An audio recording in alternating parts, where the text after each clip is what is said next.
everyone, my name's Tasia, and this is my friend Danica. Hey. She is currently the president of WISH, which stands for Women in Software and Hardware. And do you want to tell them a little bit about what WISH is? Yeah, so WISH is a Cal Poly club, and we are focused on building a community for women computing majors here at Cal Poly. And so we do that through many ways. Like, we have a really great mentorship program where we pair underclassmen with upperclassmen. We do a lot of study parties for midterms, finals. We sort of guide people through PASS, which is the system for where we register for classes and things like that. We do a lot of corporate events with other companies, and we do so much. We just do a lot of social things. Yeah. We just try to have fun and try to make it so that it's a place for people to meet each other and really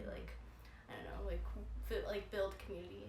Yeah. So. And WISH was actually instrumental in my journey through Cal Poly. It was one of the reasons that I stuck with the major. So yeah, I mean, it did its thing. I'm actually wearing this shirt right now. This is the newer shirt? Yeah, this is from 3 years ago. This is this year's. And then there's actually a little back part too with a quote. I don't know if you The most damaging phrase in the language is "We've always done it this way." Grace Hopper. Yeah. So, And she has a bear in the background with last year's shirt. wow, we're just... I know. Wish all around. So yeah, I've told you guys before that I am a computer science major, and Danica is obviously a strong woman in the software development world. So do you want to tell us about your journey through Cal Poly? Yeah, definitely. So I actually did not start off as a computing major. I started off as a graphic communication major, and I remember thinking okay, I'm going to do this major because I want to do web development. And then I realized that there aren't actually that many classes to do with web development. And so I was like, okay, web, websites, computers, maybe I can look into computer science maybe. And so that's when I decided to take CPE 101, which is our 101 class for computer science. And I just thought of it as, okay, if I don't like this, then it's whatever, because I actually had to take it for graphic communication anyways. If I do like it, maybe I can look into maybe doing computer science or something. And so I took it, and I was like, wow, this is actually really hard. But I thought it was really interesting. I had never done coding before, and I thought it was a really creative kind of problem solving, and I quite liked it. And so I was like, okay, I'm gonna look into maybe doing computer science. And so I was actually in the process of switching into computer science, but then I stumbled upon LAES, which is Liberal Arts and Engineering Studies, and it's actually an interdisciplinary major where pretty much you pick a concentration within engineering, you pick a concentration within liberal arts, and you take classes in both. And I thought that was super cool, and for me being someone who really valued liberal arts, and there were a lot of other liberal arts classes I wanted to take, I was like, this seems like a better fit for me. So that's what I switched into, and so with that I'm doing computer science and ethnic studies. Okay, nice. Yeah. And what would you say is the most fun part of being in LAES? What's the most fun class you've taken? Yeah, so I just love being able to take classes in both concentrations, and I absolutely love my liberal arts classes too. I really like ethnic studies. I think it's been a really fulfilling concentration for me, and just really important for me too. I feel like it's really important to learn about different people and different cultures, and just things like that. And so actually my favorite class I think so far I took last quarter, it was an ethnic studies class. It was called Hip Hop, Politics, and Poetics. What? And it was really fun. We learned about the history of hip hop, and just sort of the history of hip hop, but also with the context of what was it like growing up as a black person or Hispanic person in 1970s New York in the Bronx, which is when hip hop started. So it was really cool, and we learned a lot about that, and how hip hop is used as as a social justice movement, and things like that. So it was really cool. That sounds like a really cool class. Yeah. And that's not something I would ever get the chance to really take, unless it was one of my general education classes. But alright, well that's really cool. Now I feel kind of lame, but it does count as a GE. I don't know which one, but okay. I'll look into it. See, and that's the thing. I kind of wish I knew about LAES before because they don't really advertise it. Yeah, and definitely. They don't talk about, what is LAES. Because for someone that may not be super gung-ho about these classes like operating systems and programming languages, you don't necessarily need that to succeed. And something like this may be better geared towards just being a well-rounded person. And I feel like you're so strong in your leadership skills. Oh, gosh. And I knew that from when I first met you, and it's just kind of been proven because you became president of Wish, and you're just so out there, and you don't really fit the stereotype for a CS person. Like, you're just very extroverted, so I'm really happy for you. So do you mind telling us about what kind of jobs and, well, you're still a student, but like what kind of internship opportunities you've gotten and how you can apply the things you've learned, in those internships? Yeah, definitely. So for some people who take, who are in LAES, like they are, they sort of focus on a certain concentration. Like I have a friend who's doing like computer graphics, and so her thing is doing like computer science classes that are really specific to computer graphics, as well as the introductory computer science classes. And then for her liberal arts, she does like art. And so for her, she probably might be like looking more for that niche, like looking more for those computer graphics jobs. I think for me, I really chose LAES just to become more of like a well-rounded person, and just because I was like, okay, I just want to learn different things, and when else am I gonna get the chance to learn about all of this?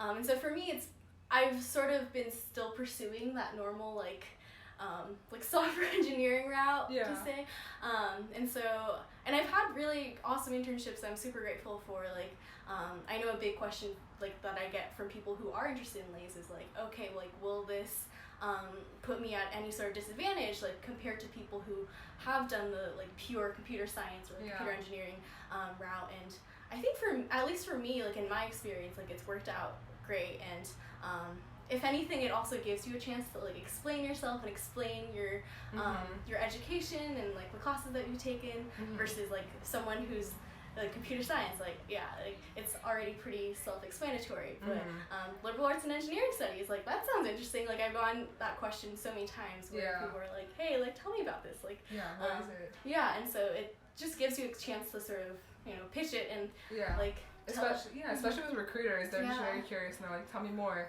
And I feel like for people that are well-rounded, you're more of an asset to that company anyways. Yeah, no, definitely. So I've had people, like I've had employers be like, wow, that's so, like you're so intriguing. Yeah.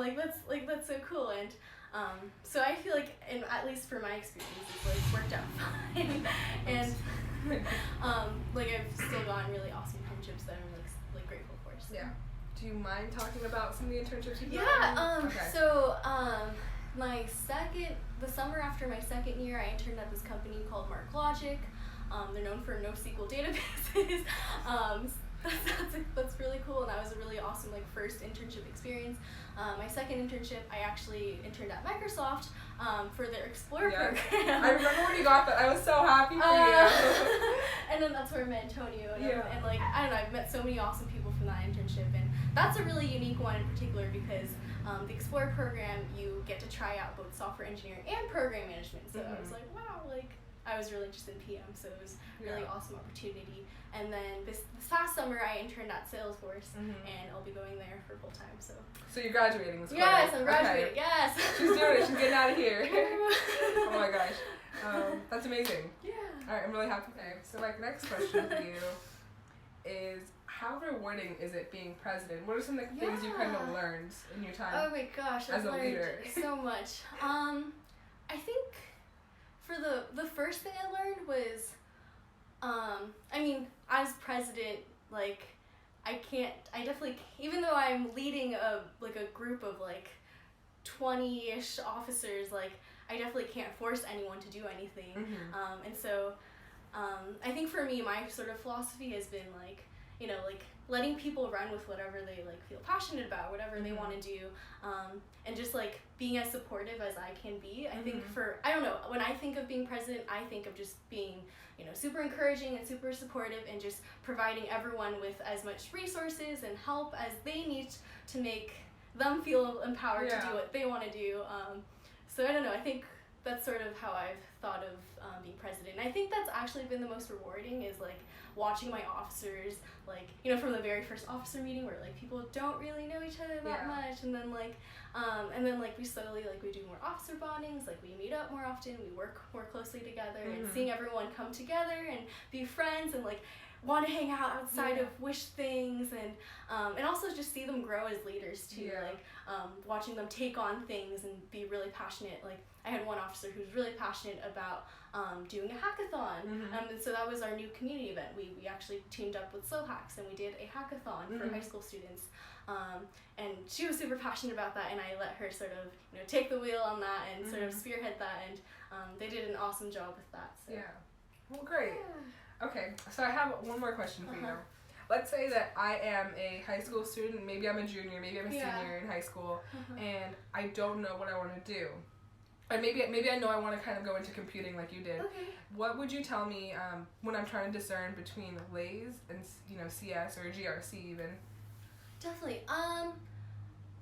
Even though I'm LAES, I definitely have nothing against computer science majors. Like, I think it's an awesome curriculum, awesome program. Like, I know, like, even as a LAES student, I've been incredibly supported by the computer science department at Cal Poly, even as WISH president and everything. Well, for one thing, actually, like, LAES, as of right now, it's a major you can't actually declare. You actually have to switch into it. Oh, okay. So that's something to know. So if anything, maybe, like, if you're interested in computing, like, maybe consider computer science, and then maybe, like, I don't know, talk to other LAES students, like, once you get to Cal Poly, and then maybe consider it, talk to the directors of our program, and maybe if you have any, like, interest in liberal arts, like, I think that's a really big component of LAES. So if there's something else that you're really passionate about that you also want to take classes in, like, maybe consider LAES. But at the same time, like, I also know a lot of computer science majors who try to work around that, where they just pick up a minor in, like, psychology or something, or whatever they're interested in. But the nice thing about LAES is that it's integrated into your curriculum, so it's not, like, kind of feels like you're adding a bit more work when you're adding on a minor that's, like, separate from your major. So I would... Honestly, I'm not sure. Like, I feel like you can't go wrong. But definitely talk to people, and I think I think maybe after your first year, I feel like, or even after your second year, like, I know people have switched into LAES, like, their third year, and it's totally fine. Like, I think maybe you'll have a better idea of, like, what you want and what you don't want out of a major. But I think for me, like, talking to people was, like, the best resource I could, or best thing I could do, like, for myself. Like, I was lucky that I found out about LAES pretty early, and, like, I had a friend who was in it. LAES is still relatively new, which is why it's not advertised as much, and why it's a major you have to switch into first. But I, like, had a friend, and so I, like, pestered him with questions about it. And so, honestly, just, like, talking to people and, like, reevaluating yourself and, like, what your values are and what you want out of your college education. Say. I know, and it's a scary thought to have as, you know, someone in high school. You just feel so, not small, but you just don't know. You don't know, like, what's out there. So definitely. Okay. Yeah, there's options. Yeah, there are. And I think my biggest takeaway from CS would be, maybe I'm not necessarily someone that's gonna use operating systems or programming languages, and you might not even know what that means. But which is okay. My biggest takeaway, though, is that the most important thing is that you learn how to learn. And because you might not use that language you're using in this one class, but the process of learning how to, like, understand it and write in that language, and even just the concepts you're learning, that's going to carry over, because, I mean, the tech world is always going to be changing. There's going to be new languages, new technologies, new, you know, all these different things. And the most important thing is, like, being able to adapt yourself and understand them and utilize them. So that's my biggest takeaway, you know, and I think that applies to both of us. Definitely, So, okay. Well, do you have anything else you want to say to my viewers? I think. Wait, what? I was gonna say our viewers, not mine. I don't know. You got this. Like, definitely don't feel discouraged. There's so many resources, so many people you could talk to, and I don't know, like, don't feel like you're ever, like, stuck in one place, like, oh no, like, I can't do all these other things, like, I don't know, just, you'll be fine. And I mean, okay, what's the worst that could happen? You get here, you try it, and you realize you don't like it, cool, just switch out or do something else. It's not, okay, well, thank you so much for having me. Yeah, I had a really great time talking to you, so thank you. This is awesome. Yeah, thanks for watching, guys. Bye.